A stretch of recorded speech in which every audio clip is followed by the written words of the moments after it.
Finally, last night, Sanditon returned with a brand new episode, which had all the characters we missed so much. The episode was great at introducing us to new characters as well.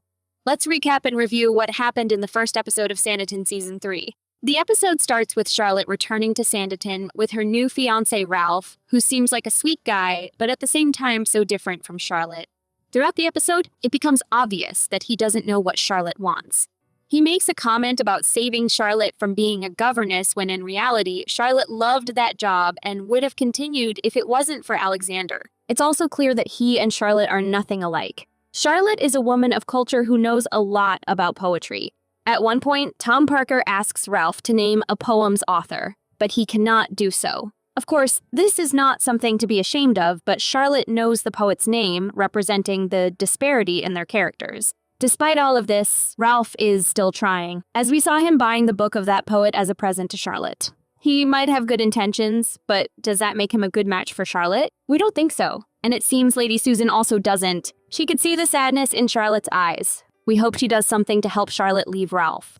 As we mentioned what our protagonist was doing in the episode, we should also mention Alexander Colborne. Although we are angry at him for the previous season, the poor guy wants to see Charlotte again and is so happy when he learns she is back in town. They even see each other at Georgiana's birthday party. At first instance, he doesn't know that Charlotte is engaged. He repeatedly tries to talk to her and say something important, but gets interrupted every time. Lastly, they are interrupted by Ralph, and when he learns that Charlotte is engaged, his face turns so disappointed that you can see his hopes leaving his body. He wishes Charlotte a happy marriage and accepts his defeat proudly. One thing we should say about this storyline is our appreciation for Augusta and Leo, who, together with Mrs. Wheatley, plan to bring Alexander and Charlotte together. It's nice that the girls know Alexander and their ex-governess are in love.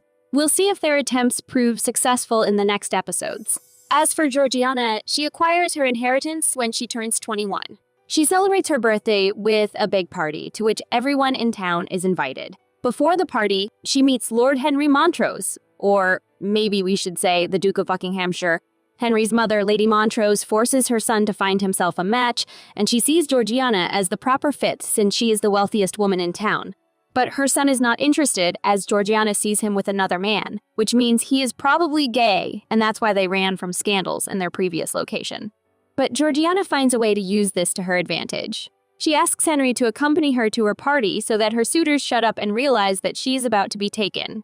But no one else knows about this plot, even though it is light as day that everyone will find out about it soon enough. Speaking of the Montrose family, Lady Montrose seems to have only one desire, to find suitable matches for her children. She also wants her daughter Lydia to find a match. She finds Colborne the right man for her daughter and jumps at every opportunity to get them closer.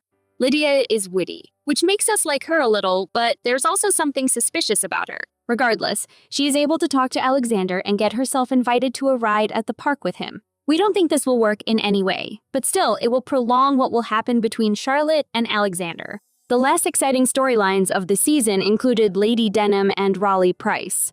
Price is a man who wants to invest in Tom's hotel. He is quite a cranky old man, a perfect match for Lady Denim. We know they met before and maybe were in love at some point. The details must resurface in later episodes. Right now, Lady Denim refuses to work with the man, so she must still be hurt after his betrayal all those years ago.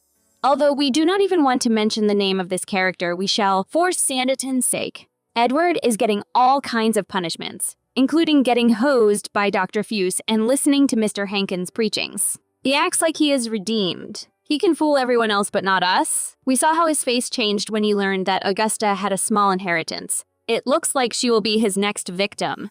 In the last part of the episode, we also saw the return of an unexpected character. Lockhart disrupted Georgiana's party and gave her a letter, arguing that he was the rightful heir to her father's inheritance. He also warned her to get a lawyer.